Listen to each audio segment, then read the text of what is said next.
after this recording, headed to Brazil for Packers versus Eagles.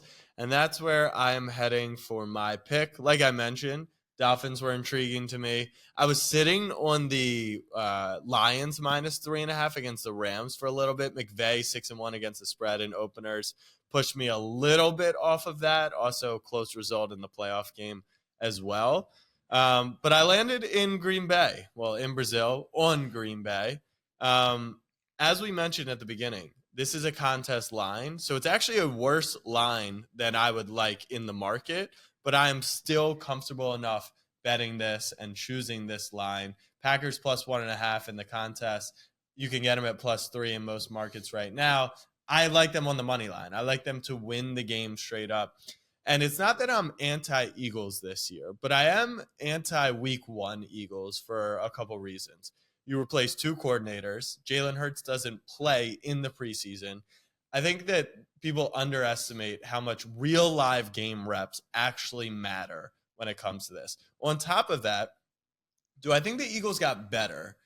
And will the free agent acquisitions and who they drafted pay off for them this season? Absolutely. I think the coordinators will pay off for them. Absolutely. But they draft two rookie corners. Corners are some of the longest to accommodate to the NFL.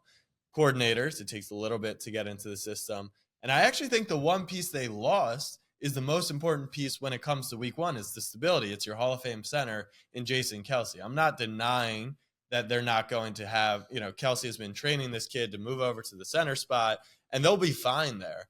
But all those factors come in Week 1, and the Packers kind of turned over fairly the same roster. Am I right in that? Coordinator stayed the same, coach stayed the same. Roster the Packers? For the most part? Yeah. Well, Jeff Hafley now the defensive coordinator. Okay. From BC. So new DC, which they were, I would say, what were the pack last year? Middle of the pack, if not bottom half of the league when it came to defensive? I can tell you right now, the Green Bay, I think they got better as the season went on both sides of the ball. But defensively last season, if you give me, I have a top 10 defense by points allowed per game. Okay. I have a top 10 defense I have a top 20 defense by yards.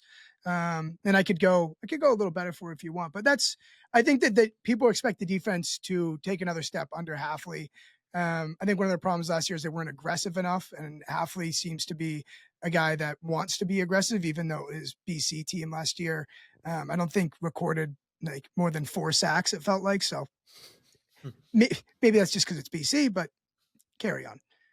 So I think the Packers and the Texans are two very similar squads to me, where I like them. I think they will win games, but I just don't love them like the market does. I don't have CJ Stroud as a top 3 quarterback in Houston as an AFC contender. I have them more, in that 4th, 5th, 6th slot. And it's similar to the Packers. I don't think that they're going to be bad, but Jordan Love played, a bunch of games last year. It's not like he came in and played a 6-game stretch and balled. He played from game 1 all the way through the NFC, divisional game. And he's a really good player. He is a very good quarterback. I'm confident enough to say that. Like, people are like crowning CJ Stroud as this next young great quarterback. What did he do any differently than Jordan Love? They both played the entirety of the year. To me, I think what we are skewing a little bit in this is the recency of how Green Bay finished last season and how Philadelphia finished last season. Philadelphia was 10-1, I believe, was what they started. Mm-hmm. And actually, Jalen Hurts now has the longest ATS losing streak of active quarterbacks. I think he's tied with Daniel Jones. So not good company there. But I think what a lot of Philly's collapse last year can be attributed to the schedule. They got, if you remember, they played about 5 games in a row. It was Cowboys, City, Buffalo. Yeah, it was. But this is why I was fading Philly at the end of the year and we in the all playoff were. game. We all were. Because you say 10-1 and then they stumbled through the finish line. They were lucky to even be close to 10-1. Like, I think that the Philly team last year was a 500 ball club at best. I mean, they got smoked by the Buccaneers. And what I'm saying is, will they be better by the playoffs this season than they were last season. Yes. But I'm not convinced that they brought in a bunch of people that are going to make an impact on day one. That isn't going to take adjusting to from the coordinators. That isn't going to take adjusting to from losing Kelsey. That is kind of my sentiment here. Yes, the only players that are stepping in actively that will help out this team, Saquon Barkley.